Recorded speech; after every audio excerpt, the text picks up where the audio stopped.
historique de RTL, par Axel Schottner, architecte.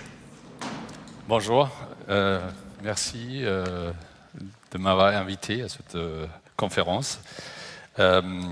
Merci Laetitia, c'était très intéressant ce que vous avez dit tout à l'heure, c'était très technique. Je essaie de faire une approche un peu plus architecturale, avec un peu de visuel, un peu plus contrasté. Donc aujourd'hui, je pense l'architecture, quand on parle du développement durable et l'empreinte carbone basse et tout ça, pour moi, le premier facteur, c'est de ne pas construire, mais de revoir l'immobilier qu'on a aujourd'hui et voir qu'est-ce qu'on peut faire. Donc je pense que c'est la première piste dans une démarche développement durable. On est une agence à Paris, on fait beaucoup d'immeubles à Paris, beaucoup de tertiaires, mais aussi de logements, de l'hôtel. Et souvent, il y a une grande partie, c'est la restructuration. Après, une partie, c'est du neuf. Moi, j'adore travailler dans un contexte urbain avec du existant, avec du neuf, avec une réflexion, comment on peut optimiser les bâtiments. Et qu'est-ce qu'on peut faire avec les éléments qui sont sur place, pas les jeter à la poubelle, évidemment triage, le fameux mot économie circulaire qui se développe de plus en plus, et après, évidemment, amener aussi des éléments qui sont traçables, qui viennent de sources recyclées, et peut-être qui peuvent avoir une autre vie une fois qu'on a terminé notre bâtiment. Un bâtiment, aujourd'hui, n'est plus un bâtiment qui dure 100 ans ou 200 ans. Aujourd'hui, les bâtiments tertiaires, bon, si on est optimiste, c'est 30 ans, mais c'est plutôt 10-15 ans, parce que la technologie se développe énormément, les réglementations sont de plus en plus sévères, le train de travailler et le train de vivre changent en permanence. Donc là, on est sur la première planche, on a quelques immeubles qu'on a travaillé à Paris, le Shift qui est dans le 8e, le 80 au Haussmann qui est l'ancien siège de Grand Magnier, le UFO qui est jusqu'à côté, c'est le siège du Bon Coin qui était un immeuble des années 70. Et aujourd'hui, on va parler un peu du immeuble Maison Bayard qui est dans le 8e arrondissement qu'on a livré et qui est le premier bâtiment en structure bois pour la partie neuve. Historiquement, tout le monde connaît le siège de RTL, RTL rue Bayard. Donc finalement, c'était une surélévation d'une surélévation d'une surélévation entre 1920 jusqu'à 1970. C'était tellement moche que dans les années 70 même, ils ont dit bon, on va faire un concours, mais sauf, ils n'ont pas demandé des architectes, ils ont demandé des artistes. Et c'est Vasarely qui a gagné le concours, qui tout le monde connaît cet élément. C'est des ondes radio qui est venu le symbole de RTL. Bon, RTL a déjà eu des journées à mieux et finalement c'est acheté par M6. Tous les médias ils partent sur la Boulogne-Billancourt et donc finalement ils ont vendu ce projet, cet immeuble. Nous, avec la salle Invest et Next City, on a regardé et en réalité c'est plusieurs immeubles. On a un immeuble à Haussmannienne à gauche, l'immeuble RTL qu'on connaît, plus un autre immeuble du XVIIIe siècle au fond. Donc on a regardé qu'est-ce qu'on peut faire et la conclusion c'était qu'on peut garder une partie, donc 51%, c'est le bâtiment A, le bâtiment C, on peut garder, on restructure, et par contre le bâtiment B qui était tellement massacré dans les dernières 100 ans que c'était impossible de faire quoi qu'il soit, donc on a décidé de démolir cette partie-là, mais construire un bâtiment en bois, structure bois. Donc aujourd'hui, si on parle d'une empreinte carbone basse pour un immeuble, il y a deux choses. Il y a le chantier lui-même, donc qu'est-ce que j'utilise comme matériaux, d'où ils viennent, comment je fabrique, est-ce que je travaille avec une procédure comme le BIM, pour avoir un chantier très court, très propre, donc c'est le parcours, l'ensemble du chantier qui a un impact sur l'environnement, et après le deuxième, c'est évidemment l'exploitation du bâtiment derrière, combien je consomme, comment je le consomme et combien de temps les éléments durent. Parlons un peu d'architecture, inspiration. Donc, on voulait faire un immeuble qui ne ressemble pas aux autres immeubles bureaux. On voulait faire un peu la fusion dans le quartier de luxe, avenue Montaigne, etc. Une maison de couturier, de la grande maison, maison Bayard, esprit, savoir-faire, etc. Donc, on s'est inspiré un peu dans le luxe et on a travaillé dans ce contexte-là. Après, on a fusionné les réflexions du luxe et la restructuration avec les nouvelles technologies qu'on a aujourd'hui. Donc, ça veut dire on travaille en 3D, en maquette 3D. Je ne vais pas citer vendeurs de logiciels, mais en tout cas, la méthodologie BIM, ça se fait avec plusieurs logiciels. Et en principe, l'idée, on n'est pas encore là aujourd'hui, mais presque, enfin, certains endroits, on est déjà, qu'on travaille tous ensemble sur la même maquette, en parallèle. Sinon, sur l'autre niveau, le niveau en dessous des BIM, ça veut dire chacun travaille sur sa maquette et on le fusionne régulièrement pour regarder où sont les clashs. Et donc là, vous voyez quand même un bâtiment dans la restructuration et bâtiment neuf, tout est fait en 3D, toute la technique il est visible, tous les planchers bois, ils sont modélisés.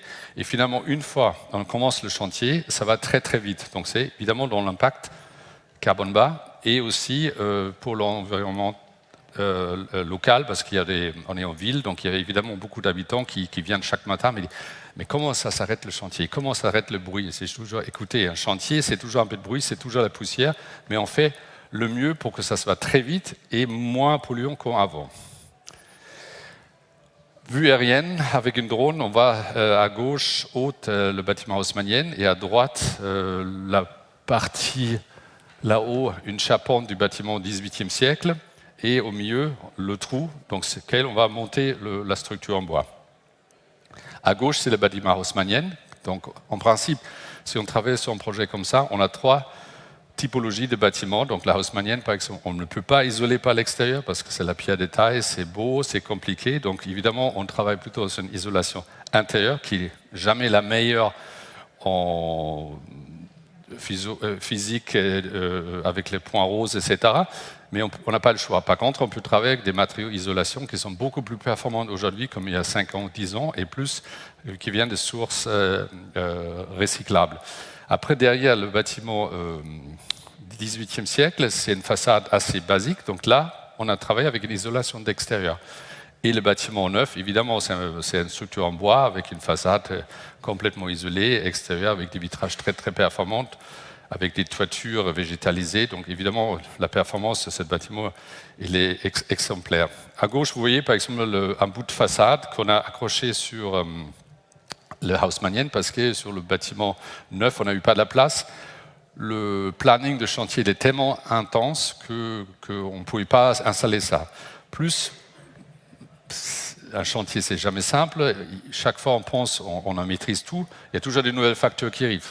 Une s'appelle le Covid. Donc, tout d'un coup, on est en plein de chantier et dit, voilà, il faut réinventer la façon de travailler. On n'a jamais arrêté le chantier, mais on a eu quand même une presque arrêt pendant 2 mois pour remettre les règles en jeu. Comment on va fonctionner sur un chantier? Bon, on a appris, finalement, on a pris 2-3 mois de retard, mais on a livré. Là, vous voyez un peu le déroulement du chantier. Donc, tout ce qui est...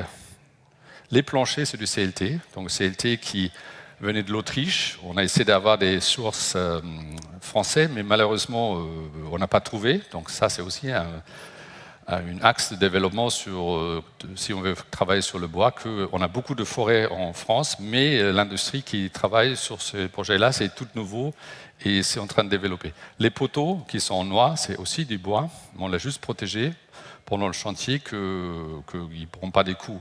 Après, la structure horizontale, ça c'est des poutres en acier, parce qu'on ne voulait pas avoir des retombées. Pour avoir des belles hauteurs. Et l'idée, c'est aussi, quand on fait un projet comme ça, que les matériaux, on le voit. Donc le CLT, donc les planchers en bois, restaient ouvertes pour qu'on pouvait le voir quand on travaille. Donc ça change complètement de l'atmosphère. Voilà, on est une structure honnête. Voilà, le bois, je le vois. Et après, on a travaillé aussi, évidemment, les revêtements au sol en bois où c'était possible, les planchers, les marches sur les escaliers en bois massif. Donc, il y a quand même beaucoup de bois sur ce bâtiment, en plein centre-ville. La façade, même la façade sur rue, l'ossature, elle est en bois, sauf le verre-bec et les lames, les brise-soleil extérieurs sont alu-anonisés. Mais ici, pareil, vous voyez, toute la structure qui est en noir, c'est du bois. Que protéger. Seulement les derniers étages, ils sont en dalle de béton parce que c'est très compliqué de réaliser les étanchéités, les pentes, la terre, parce qu'on a jusqu'à 50 cm de terre sur les balcons et les terrasses. Donc il y a un peu de béton. Et évidemment, les ascenseurs et les escaliers de secours sont en béton. Là, vous voyez le projet fini. Les poteaux visibles, on a pensé un peu parce qu'ils ont pris un peu de flotte parce qu'ils arrivaient en hiver, mais aujourd'hui, voilà, le bois, il est partout. On a rajouté des panneaux rayonnants pour faire des froids et des chauds, mais entre les panneaux rayonnants, vous voyez le CLT au-dessus en bois. Le rez-de-chaussée, vous voyez, il y a des parties qui sont avec des panneaux acoustiques en plâtre, mais au milieu, on voit dès qu'on peut une partie du CLT en bois. Et en face, vous voyez les poteaux bien visibles. Et les gens, ils adorent de toucher. Et même pendant le chantier, quand on était sur place et je faisais des visites en hiver, ils disaient mais attends, c'est complètement différent ce chantier qu'un chantier classique en béton où le froid rayonne en permanence. Et là, tout d'un coup, l'acoustique est différente. C'était tout de suite, on se sentait très à l'aise sur le projet. En consommation et en certification, évidemment, le bâtiment, on a tous les labels possibles, HQE, BREEAM, FNRJ, BBCA, WELL, WireScore, toujours sur des niveaux très élevés, donc excellent, soit very good ou gold. En consommation, on est très très bien, donc on est dans les 60 kW au mètre carré, mais c'est le mélange entre les bâtiments existants et les bâtiments neufs. Donc si on calcule que le bâtiment neuf, on sera largement inférieur de ces 60. Évidemment, si on a un bâtiment qui est climatisé, on a forcément une consommation qui ne va pas à zéro, ça c'est impossible. Mais par contre, on travaille aujourd'hui quand même sur des projets où on essaie de convaincre les clients, même à Paris, de ne pas climatiser le bâtiment ou avoir juste une clim d'urgence en cas où qu'on a des jours de pointe en été où on est vraiment obligé de rajouter quelque chose. La source du froid et du chaud, c'est évidemment très important. Donc on s'est raccordé sur Climaspace, ça s'appelle maintenant Fraîcheur de Paris. Et CPCU pour le chaud. On regarde d'où vient leur élément de combustible pour savoir à quel moment ou comment est-ce que cette énergie elle est propre ou pas. Donc évidemment, il y a des discussions. Si je brûle des déchets, est-ce que c'est vraiment la bonne chose ou pas? Aujourd'hui, on travaille sur le 11e. On a des projets sur lesquels on travaille sur la géothermie. Donc on essaie de trouver la différence de température entre une nappe sur laquelle on peut réchauffer et refroidir le bâtiment. Donc là, on s'approche du empreinte zéro en consommation énergétique parce que c'est vraiment une énergie existante renouvelable. Donc on prend le circuit de l'eau, il est complètement fermé et on récupère une partie de l'énergie de cette nappe, ce qui est plus froid ou plus chaud que le bâtiment lui-même. Et donc ça, on est complètement déconnecté sur les ressources urbaines. Un aspect très important pour nous, c'est aussi la 5e façade, donc les toitures. Donc là, vous voyez par exemple la isométrie ou la perspective aérienne, qu'on a essayé de travailler sur tous les étages du bâtiment, des espaces extérieurs, végétales, mais vraiment de la végétation. Ce n'est pas de la végétation de alibi, c'est vraiment, on a 30 à 50 cm de terre. On a travaillé sur un concept de végétation avec des spécialistes et pour avoir des espaces, on peut travailler dehors, on peut se reposer, on peut faire du sport et qu'on a toujours une vision extérieure-intérieure. Donc l'idée, c'est aujourd'hui aussi de façon de travailler, ça change, on est en flex office, on est en home office, mais aussi on essaie de travailler dehors. Donc les gens, ils adorent avoir un bâtiment comme ça.